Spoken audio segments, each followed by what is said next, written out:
બાયડ તાલુકાના ચાંદરેજ ગામના Chauhan મહાવીરસિંહે Indian army Agniveer તાલીમ બાદ વતન પરત ફરતા સ્વાગત કરવામાં આવ્યું.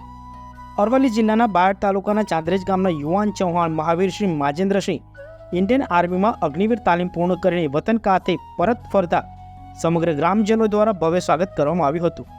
મહાવીરસિંહે પોતાનું જીવન રાષ્ટ્ર માટે સમર્પણ કરવા મક્કમતા સાથે તાલીમ પૂર્ણ કરી પરિવાર અને ગામનું ગૌરવ વધાર્યું.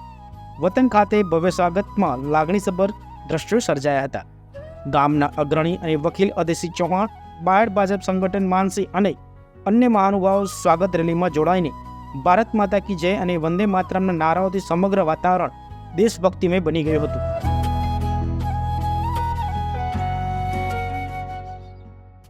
આ ભવ્ય સ્વાગતમાં પરિવારજનો, સ્નેહીજનો, મિત્રો અને આજુબાજુના ગામોમાંથી ખૂબ મોટી સંખ્યામાં લોકો જોડાયા હતા.